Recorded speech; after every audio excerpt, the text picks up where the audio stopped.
আপনার আমার এই জিহ্বার মূল্য কত? পৃথিবীর সর্বশ্রেষ্ঠ স্বাদ পরীক্ষাগার হলো আপনার আমার জিহ্বা। পৃথিবীর এমন কোনো জায়গায় এমন কোনো স্বাদ পরীক্ষাগার নেই যার শ্রেষ্ঠত্ব আপনার আমার জিহ্বার থেকে শ্রেষ্ঠতম। পাশাপাশি তাই তো চিকিৎসা বিজ্ঞান গবেষণা করে দেখেছেন 2000 থেকে 10,000 বিভিন্ন ধরনের স্বাদ গ্রন্থির সমন্বয়ে আপনার আমার জিহ্বা। ভেবে দেখেছেন কি? মজার ব্যাপার, এই স্বাদ গ্রন্থিগুলো 10 থেকে 14 দিন বসে। এই স্বাদ গ্রন্থির সমন্বয়কে বলা হয় টেস্টারস।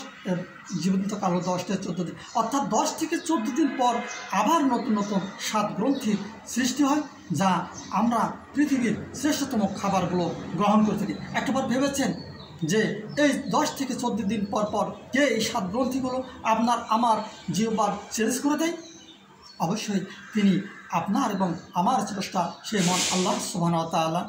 পাশাপাশি এবার ভাবুন, যদি এই স্বাদ গ্রন্থি যদি গরু ছাগলের যে স্বাদ গ্রন্থি, এই স্বাদ গ্রন্থি যদি হতো তাহলে আমরা কী করতাম? নিঃসন্দেহে আমরা ঘাস লতা পাতা এগুলো খেয়ে জীবনযাপন করতাম। কি এটা কি আশ্চর্য নয়?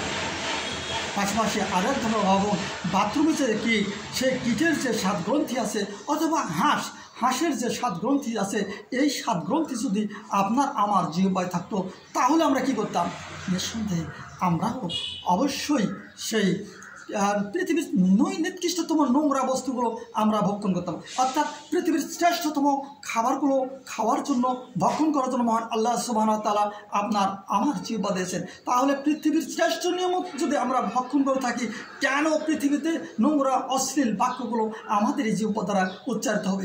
তাই আসুন আমরা আমাদের এই জিহ্বা দ্বারা অশ্লীলতা, বেহাপনা এই শব্দগুলো উচ্চারিত না করে, যে মহান আল্লাহ সুবহানাহু ওয়া তাআলা আপনার আমার আশরাফুল মাখলুকাত হিসেবে সৃষ্টি করে একটি মূল্যবান জিহ্বা দান করেছেন, সেই মহান আল্লাহ সুবহানাহু ওয়া তাআলার সেই জিহ্বা দ্বারা ইবাদত বন্দেগী করি, জিকির আজগার করি। মহান আল্লাহ সুবহানাহু ওয়া তাআলাকে সকলকে সঠিক বুঝ দান করুন। আসসালামু আলাইকুম ওয়া রাহমাতুল্লাহ।